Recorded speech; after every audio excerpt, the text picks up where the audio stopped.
का संचार होता है तो जीवात्मा के 3 दोष खत्म हो जाते हैं। यानी कि विकार, जो वासना है हमारी, उसका उच्चाटन हो जाता है। विकार, विकल्प, ये ठीक, ये अच्छा, ये बुरा, ये सुगंधी, ये दुर्गंधी, ये जो विकल्प है ये भी निकल जाते। और स्वभाव, यानी कि देह के 8 स्वभाव है। हमारे देह के 8 स्वभाव है। क्षुधा, पिपासा, मल मूत्र, शीत उष्ण, भय निद्रा। ये स्वभावों का भी उच्चाटन हो जाता है। अब 22 साल जिनको प्रेमदान हुआ है, अब उनका भतीजा है भगवान के सन्निधान में, उसका नाम है भास्कर और उसका टोपन नाम है मार्तंड।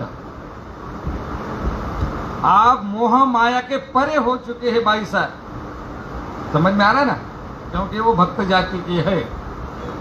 तभी भी हर बार कोई भी भगवान के पास आते हैं, भगवान के सन्निधान में जितने भी भक्त हैं, और उनकी सेवा भगवान स्वीकृत करके उनको कुछ देते हैं, या उनसे जो कुछ भगवान का व्यवहार है जब हो रहा है तो भाई साहब भगवान को बार बार टोकती हैं, हे परमात्मा, हे दयालु, मयालु, परमेश्वर, कृपालु, आप सारे जीवों को कुछ ना कुछ दे रहे हैं, वो सबका भला आप चाहते हो, लेकिन नहीं, मेरा भतीजा आपके सन्निधान में मार्तंड, इसके भलाई के लिए आप कुछ नहीं करते। भगवान सुन लेते, भगवान बार बार सुन लेते। लेकिन ये मार्तंड कैसा है? मार्तंड ये बहुत अलग किस्म का आदमी है, जीवात्मा। परमेश्वर का सन्निधान होने के बाद भी इसके जो स्वभाव है, ये स्वभाव बदले हुए नहीं है। परमेश्वर के सन्निधान का प्रभाव इसके ऊपर कुछ नहीं है, बस जो अपनी मनमानी है वही है। आप देखो, भगवान जी चारनेर में थे। चारनेर का स्थान बंधन किया आपने? चारनेर, अब सिल्लोड गए कभी? जाले के देव जाते समय सिल्लोड लगता है। सिल्लोड तहसील है, हमारे महाराष्ट्र के मंत्री वहां के।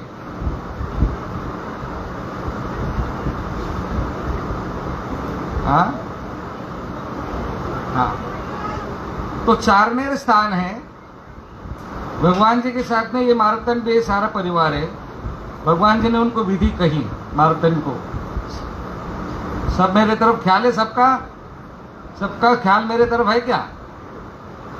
हाँ, आप भी समझ लो। जब अपना भगवान हमेशा जीव का भला चाहते हैं, भगवान हमेशा जीव का भला चाहते हैं, इसलिए भगवान मार्तंड को एक विधि बतलाते हैं। जो भास्कर भाई सगा भांजा है, भतीजा है, उसको कहते हैं, मार्तंड, आपने झोली, भिक्षा की झोली लेकर आप गांव में जाना है और 18 घर की भिक्षा मांगकर आप मेरे पास आ जाओ। कितने घर की? 18 घर की। आपके कर्म बंधन से आपने जो कुछ कर्म किए हुए हैं कई जन्मों में, उससे आपको जो दैहिक 18 रोग हैं जो भुगतने हैं आपको, 18 रोग, हमने जो दैहिक कर्म जोड़े हुए हैं अपने कर्म के सिद्धांत के हेतु, ये सारे 18 रोग हम आपके दूर करेंगे। 18 घास यानी कि 18 कोले अन्न, उसमें से हमें अपने भिक्षा मांगकर लाकर हमें अर्पण करने हैं। 18 घर हम आपके 18 रोग दूर करेंगे। भगवान ने किसको कहा है? मार्तंड।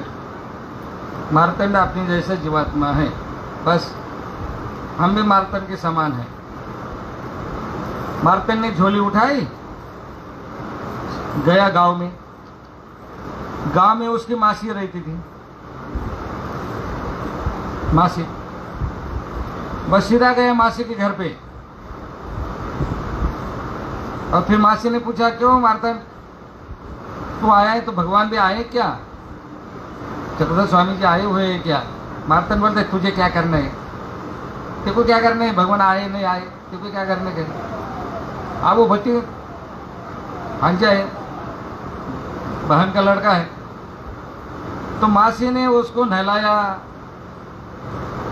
अच्छे अच्छे व्यंजन बनाए उसके लिए, बहुत दिन के बाद आया है, अच्छे अच्छे व्यंजन बनाए, अच्छा सा खाना पकाया, उसको खाना देकर वो खाना पीना खाया उसने। अब खाने का अमल है, नींद आ रही थी, बस मेज के पलंग के ऊपर जाकर सो गया।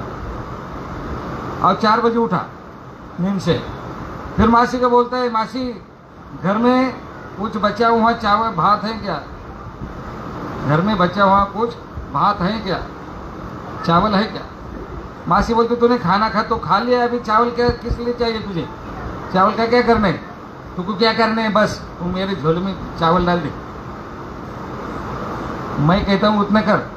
अब मासी ने अपने पतीले में जो कुछ बचा हुआ था चावल से वो उसकी झोले में डाल दी, बस वो झोले लेकर मातंड आ गए। और मासी जी को शक हो गया, ये जो मुझे कुछ नहीं बता रहा है तो इसको भी, तो भी इसके पीछे गड़बड़ है।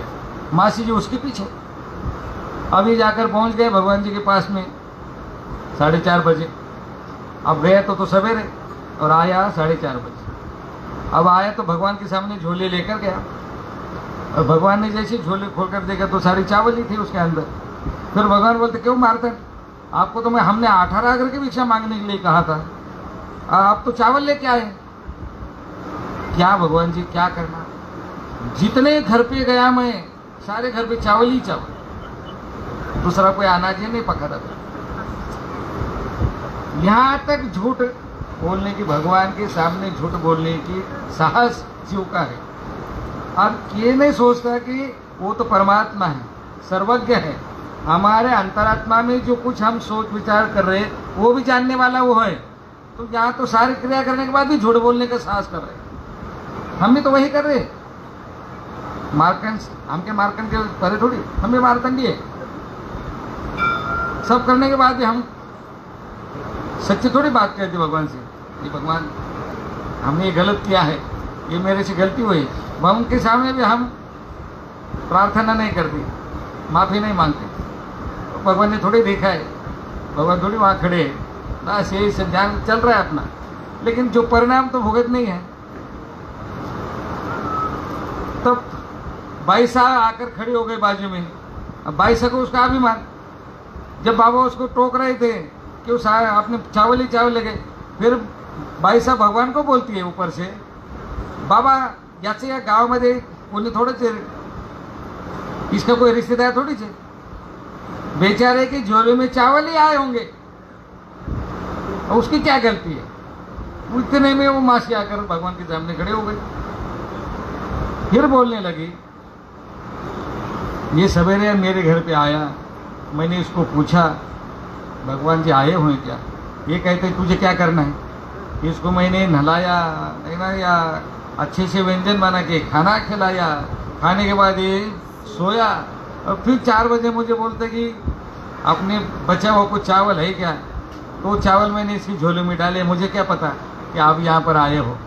फिर भगवान बोलते हैं कि ऐसे जीवात्मा ऐसा है जो भगवान बैठे हुए हैं सारा निपटारा करने के लिए, हमारे सारे दुविधा मिटाने के लिए, हमारी पीड़ा मिटाने के लिए, लेकिन हमारी झोली ऐसी फटी टूटी हुई है। हमारी झोली फटी टूटी हुई है कि नहीं, हम यहाँ दुनियादारी के चक्कर में फंसे हुए हैं, मोह माया में फंसे हुए, तो भगवान क्या करेंगे। भगवान को देने के लिए बैठे हैं, लेकिन हम भगवान को भी फंसाने के लिए बैठे, भगवान को भी फंसा रहे हैं। बस ये मार्कंड है।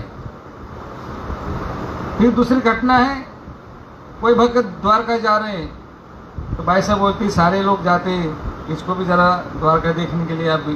भगवान बोलते कोई बात नहीं,